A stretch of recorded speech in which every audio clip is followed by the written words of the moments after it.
Allez, on se retrouve maintenant dans cette troisième partie de cette émission consacrée au week-end des années 20. Après le flash mob que vous venez de découvrir sur nos antennes, moi je vais vous inviter au grand magasin, pas n'importe lequel, des grands magasins de cette époque. On va parler mode, on va aussi parler habillement et puis on va découvrir les accessoires de maison. Suivez-moi.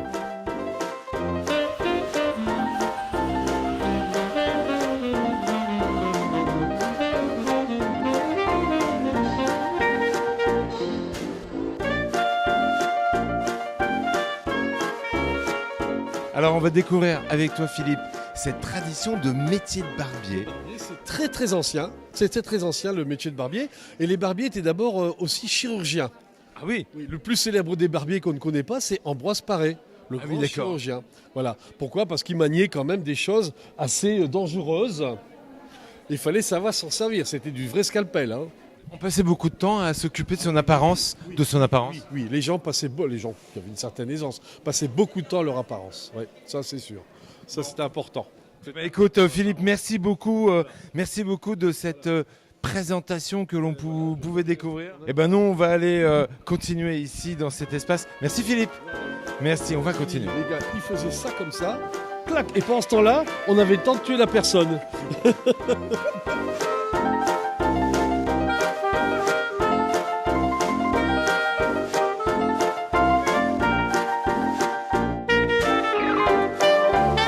Avant de découvrir les vêtements et comment on était habillé à cette époque-là, il fallait se faire belle. Et pour se faire belle, la coiffure avait une place très importante. Alors d'abord, quelles étaient les coiffures qui étaient à la mode ? Vous êtes magnifique.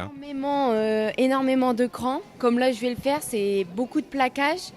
Et c'est surtout du cran sur le devant. Après, avec des cheveux très tirés et sur les cheveux courts, des boucles à l'eau, des coiffures anciennes en fait. Plus anciennes, on va dire.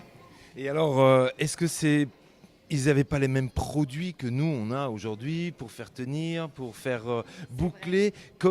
Est-ce que vous utilisez les mêmes types de produits que eux à l'époque ils avaient ou on triche un peu ?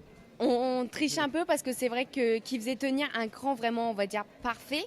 Alors que nous, on a quand même plus de mal. Alors aujourd'hui, c'est des coiffures qu'on fait plus énormément. Et le lissage, tout ça est très compliqué si on utilise moins nos produits. Eux, ils avaient quand même plus l'habitude avec simplement de l'eau. Ils arrivaient à les placer vraiment très bien, quoi. On vous laisse faire et on viendra voir tout à l'heure ce que ça donne à la fin. Merci.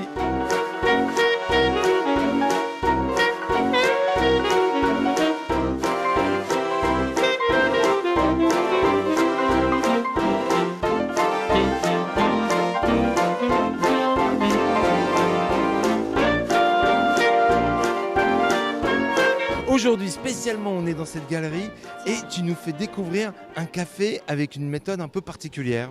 Donc on va reprendre les méthodes de l'ancienne, c'est-à-dire le filtre en papier où on passe nous-mêmes l'eau chaude dessus.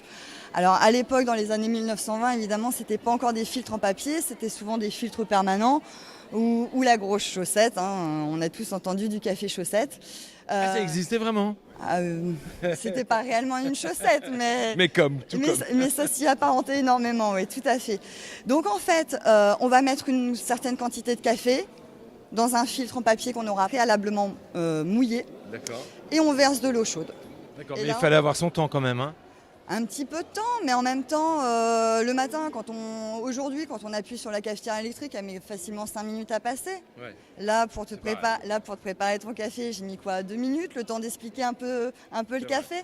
Le café est un moment de partage. Merci d'avoir partagé cet instant avec nous. Quelques mots sur les biscuits que l'on découvre là, qui est une collection particulière des biscuits du Vermandois. C'est une série expressément faite pour ça. Tu peux nous dire qu'est-ce qu'il y a comme... exclusif pour ce week-end années 20. Donc on est sur des biscuits chocolat avec un tout petit peu de fleur d'oranger et une finale sur des piments de Cayenne. Donc un petit peu épicé qui se marie très bien avec le café d'ailleurs. C'est vraiment à découvrir. C'est la biscuiterie... Du Vermandois, du Toit. Voilà, à découvrir absolument parce que c'est de notre région.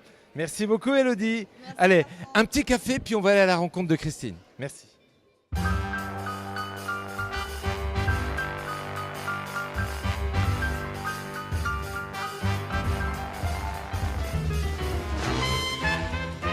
Ça y est, je vous ai dit que j'allais rencontrer la spécialiste. Salut Catherine. Bonjour. Catherine, on va discuter ensemble de robes, de femmes, de beauté, d'habillement. Et moi, je voudrais savoir, la mode dans les années 20, c'était quoi exactement? Déjà, le mot mode, est-ce que ça existait dans les années 20? En fait, c'est vraiment le tout début de la mode. Donc c'est vraiment l'émergence de la mode qu'on connaît aujourd'hui. C'est là qu'a trouvé son berceau, on va dire, de la mode. Et c'est là que les grands couturiers sont apparus, comme Jeanne Lanvin, Jean Patou. Voilà, c'est vraiment là. Avant cette période, en fait, la femme, elle faisait pas attention ou elle se mettait pas en beauté plus que ça? Si, il y avait toute une recherche avec les robes d'époque, mais il y a une transformation de la femme du fait de la Première Guerre mondiale, juste après la Première Guerre mondiale. Les gens ont envie de renouveau, ont envie de... il y a une vraie émancipation de la femme à cette époque-là, et ce qui fait que le vêtement, qui est vraiment l'image qu'elle veut offrir, change. Quels sont les accessoires de cette époque que l'on a, accessoires ou vêtements, que l'on a encore de nos jours quotidiennement?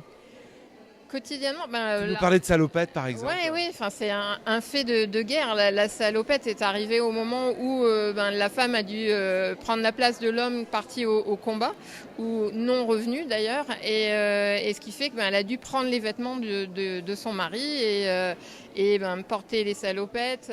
Mais on les adaptait quand même un peu, on les féminisait. Ah oui, complètement, on les féminisait, on a mis des poches aux jupes, il y a vraiment tout un tas de choses qui sont venues pour que la femme puisse travailler de manière plus facile en fait, et ce qui fait que le combi que vous voyez aujourd'hui, les filles qui se promènent en combi aujourd'hui, c'est pas très nouveau quoi, ça a une centaine d'années quoi. Mais en fait la mode c'est ça, c'est un éternel renouvellement de toute façon. Complètement, et c'est ce qui me plaît en fait, c'est cette base, c'est cette source de l'ancien et d'une centaine d'années qui aujourd'hui c'est vraiment la fin. Tout est inspiré de cette époque-là. Catherine, merci beaucoup. On va se lâcher, on s'est lâché dans le cadre de ce week-end dédié aux années 20. Prochain endroit où on pourra te découvrir, Catherine? Le prochain, c'est à Bordeaux. Bon, rendez-vous à Bordeaux alors. Ça fait un peu loin pour nous, mais on sera de tout cœur avec toi. Merci à toi.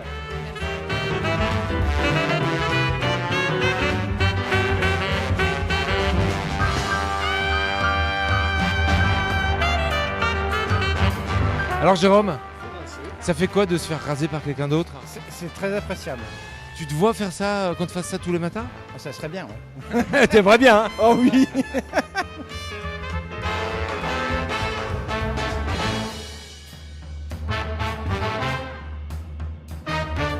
Regardez, quelle classe!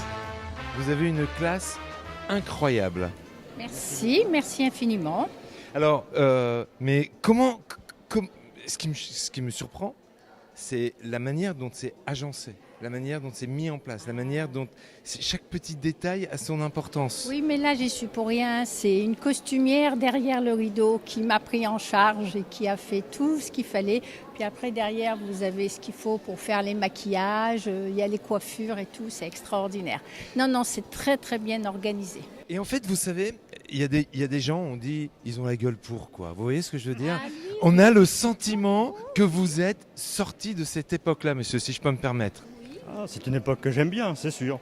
Ça vous va à merveille. Donc c'est vrai que le costume va bien avec le reste du personnage, puisque au départ, le personnage est travaillé pour être en adéquation avec l'époque. Donc, vous êtes vraiment incroyable. Merci à vous de jouer le jeu et de venir animer cet événement. Franchement, je suis ébahi. Saint-Quentin fait beaucoup de choses pour tous les Saint-Quentinois. Il y a plein de choses et quand on entend que les Saint-Quentinois disent « Oh non, il n'y a rien à Saint-Quentin », non, moi je trouve que c'est triste. Nous on est là depuis 2 ans, moi je suis native de Saint-Quentin mais on est revenu et je trouve extraordinaire tout ce qui est fait à Saint-Quentin. On fait partie d'une association aussi, les bénévoles des donneurs de sang, que vous connaissez, notre présidente, Annick Bonnard. Et c'est extraordinaire, très dynamique comme ville. On peut le dire, Saint-Quentin, ça bouge. Venez ici, c'est plus simple. Et venez découvrir, voilà. Je sais pas quel terme trouver pour vous représenter. En tout cas, vous êtes magnifique. Merci infiniment, merci à vous. Merci à vous. Alors pour terminer ce week-end des années 20, moi je vous donne rendez-vous demain. Alors demain, il va falloir qu'on apprenne à danser. Est-ce que vous savez danser le Charleston? Pas du tout, mais je n'ai qu'une envie, c'est d'apprendre justement. Et vous, est-ce que vous savez faire les cocktails? Non, mais je pense que je vais apprendre aussi. Eh bien, ça sera demain sur ma télé. Cocktail Charleston et le reste de ce week-end à ne pas louper. Merci beaucoup. Passez tous une très bonne journée. À demain. Au revoir. Merci.